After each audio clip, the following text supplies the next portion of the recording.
I am not making this up. There appears to have been an organization that has unlimited access to resources and no accountability whatsoever.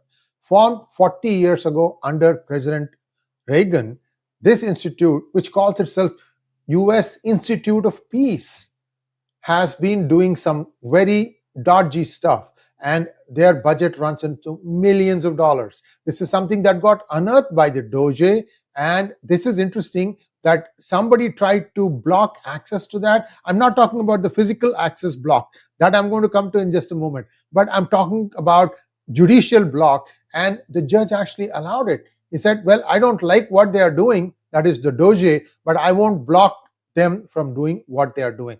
What happened? This is a major find, guys. Now the Trump administration is unearthing people, organizations within this beltway where it appears that there is no accountability whatsoever. And with millions of dollars of spending and up to 300 employees, what was this non-profit doing? We're going to see all that and more. USIP, is it like USAID? Well, it appears that there are some striking similarities.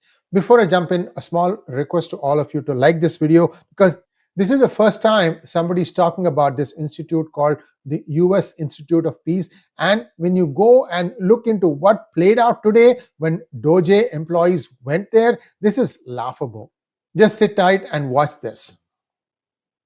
Trump and Elon Musk reportedly identified the United States Institute of Peace as a rogue government agency with no fiscal or congressional oversight.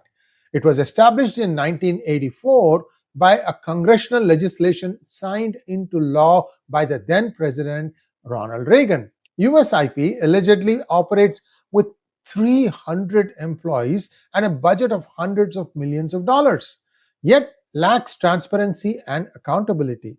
USIP staff were reportedly influencing foreign countries without any electoral mandate or oversight from Congress. Well, what happened? Trump allegedly sent DOJ officials to the USIP building on Friday, but they were denied entry by private security forces. Looks like this entity was being guarded by private security forces. Now, what had to be done was entry had to be established. Well, the people were not budging. So what Trump did was he dismissed the entire USIP board, signaling a direct intervention to regain control of the situation. On Monday, DOJ officials returned with FBI agents, but were again blocked by security until the DC police intervened. The DC police sided with the Department of Justice, and they said that USIP has to allow entry to the DOGE people, and that led to the removal of the USIP president.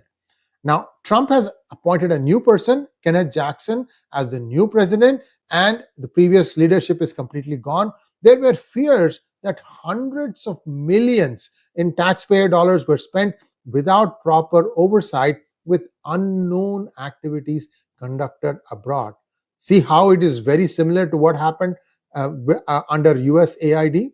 The revelation has sparked outrage over unelected officials influencing global policy, suggesting systemic negligence across other agencies too, other than USAID. People are now beginning to draw parallels to USAID, and the supporters are calling this a major breakthrough in reclaiming government accountability and dismantling the deep state infrastructure. As part of the broader reforms, the DOGE rebate checks, taxpayer kickbacks, which was calculated at around $5,000 per taxpayer, may now go up to $9,000 per taxpayer.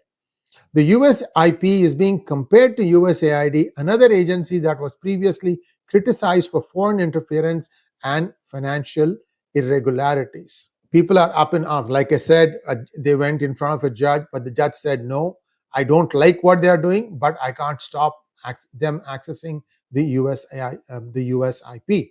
So now the incident is being portrayed as a broader movement to dismantle unaccountable government structures.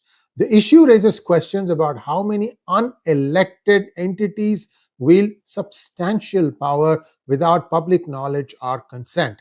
Emphasis is being placed on returning misappropriated funds to taxpayers with financial accountability as the top priority. The situation reflects a growing distrust in traditional government oversight and calls for transparent governance. So that's all we have for now. So you can see that now many places that were not even known to us are operating silently, stealthily, and they seem to be operating with unlimited budget. What does the peace in USIP mean? Were these people who are working here used to ensure peace in troubled regions, or was it something else? This is just the beginning. I'm sure as days go by, you'll see more into the inner workings of the USIP. I just thought you should know what is going on as a new parallel organization like the USAID has been unearthed, and well, it's all again being run on taxpayer dollars. Thanks for watching. Please like, share, and subscribe to our channel. Don't forget to click on the